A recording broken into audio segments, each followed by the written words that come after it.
News one north ইষ্টৰ আজিৰ এই প্ৰতিবেদনলৈ আপোনাক স্বাগতম। আপুনি চাই আছে দেশৰ এটা নিৰ্ভীক অগ্ৰণী channel news one north east. Rengma বনাঞ্চলত দ্বিতীয় পৰ্যায়ৰ উচ্ছেদ অভিযান চলি থকাৰ মাজতে এতিয়া নগাই হুংকাৰ দিছে। আহিছে মিডিয়াৰ লগত বহুত ধন্যবাদ দি আছে আৰু এতিয়া ইয়াতে আমি কাৰণ এইটো ফ'ৰ ফাদাৰ্ছ পৰা আমি কাৰণ এইটো বস্তুটো বনাই দিছে। তো এইটো বেলেগত ইমিগ্ৰেণ্টছ আহিছে ইয়াতে আৰু তাহান আহি কিনে এনেকৈ অকুপাই কৰিছে আসাম CM আৰু আমাৰ নাগালেণ্ড মিলা মিলি কৰি কিনে এতিয়া এইটো কাম কৰাটো বহুত ধন্যবাদ, একদম খুচি পাই আছো। এইবাৰ নগাই হুংকাৰ দিছে অসমীয়াক, হুংকাৰ দিছে খুদ অসমৰ প্ৰশাসনক। অসমৰ মাটিত থিয় হৈ প্ৰশাসনৰ লোকৰ সন্মুখতেই নগাৰ এই দপদপনি। বীৰ লাচিত সেনা নামৰ চৰকাৰী ইছাৰাত চলা তথাকথিত স্বাভিমানী সংগঠনটো এতিয়া ক'ত? যাবলৈও নহয়, তহঁতি যদি প্ৰপাৰ ডকুমেণ্টছতে খালি মুঠতে দুমদুমাত নহ'ব, তহঁতি য'ৰ পৰা আহিছ তালৈ যাবিগে যাবি। আৰু মৰিয়নিৰ বেইমান সেই দলবাগৰা পলিটিকেল জোকাৰ ৰূপজ্যোতি কুৰ্মী। আৰু ৰূপজ্যোতি কুৰ্মী ব্লেক বেল্ট নহয় কিন্তু ব্ৰাউন বেল্ট, একে ঘুচাই নহয়, কোনোবাই যদি মাৰিব আহে একে ঘুচাই নাক ভাঙি দিম, মুখো ভাঙি দিম, চেপ বল্লি কৰি দিম ইয়াত মাৰি পেলাই। এইবোৰ এতিয়া কমপ্লিট চাইলেণ্ট, কাৰণ মিয়া হৈছে হাঁহ, এওঁলোক শিয়াল, মানে হাঁহৰ ওপৰত শিয়াল ৰজা। উচ্ছেদিত স্থানত অসমীয়াই গছ পুলি ৰুব নোৱাৰিব, আনকি তামোল গছবোৰো কাটিব নোৱাৰিব। কোনো খুটা পোতাটো বাধা দিছে নগাই, ফেন্সিং আদিও নলগাবলৈ দিছে হকিয়নি।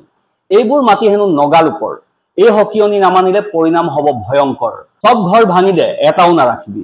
প্লান্টেশ্যনটো নহ'ব এতিয়াতো, কথাটো এনেকৈ কৰিছে। ফাইনেল ৱৰ্ড কালি বি এনেকৈ কথা কৰিছে, যুৱতী CM আমাৰ ৰেচপেক্টেড ছাৰ ৱাইবাদন বাৰক কথা কৰিছে, আমি লগত মিটিং লৈছে। তো আসামত বি প্লান্টেশ্যন নকৰিব, নাগালেণ্ডত প্লান্টেশ্যন নকৰিব আৰু গিলৰ বছ বি নালাগাব, কথাটো এইটোৱে ফাইনেল ৱৰ্ড। ৰেংমা বনাঞ্চলত দ্বিতীয় পৰ্যায়ৰ উচ্ছেদ অভিযান চলি থাকোঁতেই অসমৰ প্ৰশাসনৰ লোকৰ সন্মুখতে একাংশ নগালোকে অসমীয়াৰ বিৰুদ্ধে এক প্ৰকাৰ বিদ্ৰোহেই ঘোষণা কৰিলে।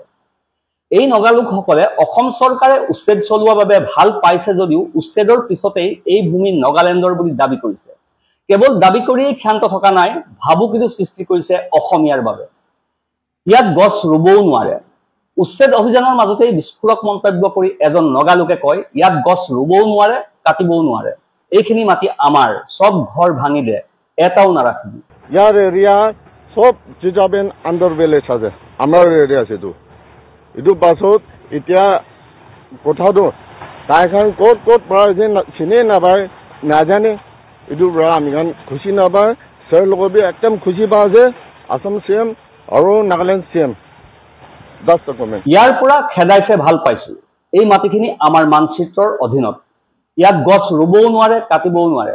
মিয়াসকলে আহি আমাৰ ঠাই দখল কৰিছিল, তামোল গছবোৰ আমাৰ, কাটিবও নোৱাৰিব। চৰকাৰে উচ্ছেদ চলাইছে, আমি উচ্ছেদ চলোৱাত ভাল পাইছো। উৰিয়াম ঘাটত উচ্ছেদ চলি থকাৰ সময়তে এনেধৰণৰ মন্তব্য কৰি নগালোক এজনে সংবাদ মাধ্যমৰ সন্মুখত কয়, এইবোৰ আমাৰ বাবাহঁতৰ এলেকা, মিয়া লোকসকলে আহি দখল কৰি আছিল। অসমৰ মুখ্যমন্ত্ৰী আৰু নাগালেণ্ড চৰকাৰে মিলামিলি কৰি উচ্ছেদ কৰাটো ভাল কথা, এইটো এলেকা আমাৰ। তেওঁলোক ক'ৰ পৰা আহিছিল নাজানো, চিনিও নাপাওঁ।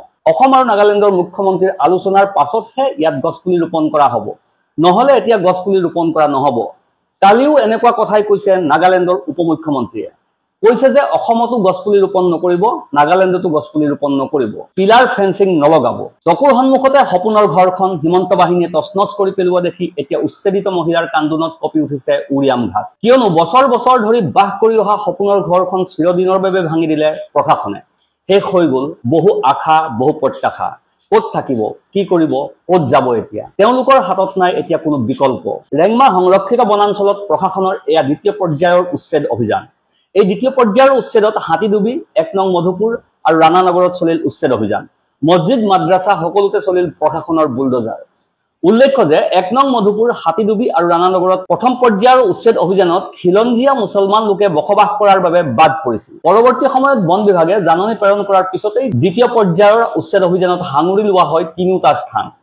ইতিমধ্যে 3টা স্থানতে ভাঙি দিয়া হ'ল প্ৰকাণ্ড অট্টালিকাৰ লগতে বাসগৃহসমূহ। ইপিনে উচ্ছেদিতসকলে মন্তব্য কৰি কৈছে যে তেওঁলোকেহে সীমান্তত নগাৰ অগ্ৰাসনক সুৰক্ষা দিছিল। একেবাৰে অসম নাগালেণ্ড সীমান্তত যিহেতু তেওঁলোকে বসতি স্থাপন কৰিছিল, গতিকে নগাই অসমৰ ভূমি দখল কৰাৰ পৰা তেওঁলোকেহে সুৰক্ষা দিছিল বুলিও মন্তব্য প্ৰদান কৰিছে। উচ্ছেদিত লোক এজনে কয়, কিছুমান নগালোকে আহি কয়, আপোনালোকে জাননী পাইছে, ইয়াত কিয় ৰৈ আছে? আপোনালোকে ইয়াৰ পৰা গুচি যাবি, এতিয়া নটিচ পাইছে, থাকিব অধিকাৰ নাই। এনেবোৰ কথা নগাই আহি কয়। লগতে কয়, এইবোৰ আমাৰ বাবাসকলৰ মাটি। চৰকাৰক অনুৰোধ জনাইছো যে এটুকুৰা মাটিও যাতে নগাক দিয়া নহয়। আমি ভূমিপুত্ৰ গৰীয়া মানুহ, আমি অসম নাগালেণ্ড সীমান্ত ৰক্ষা কৰিছিলো।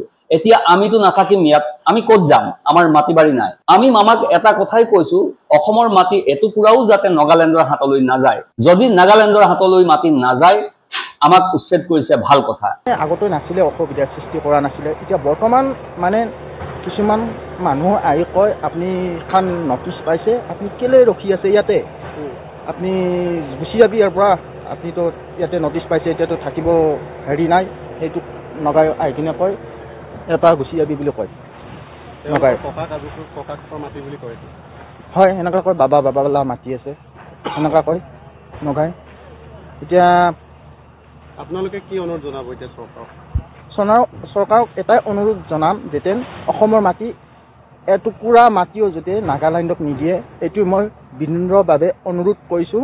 Bureau' report, news 1 north east.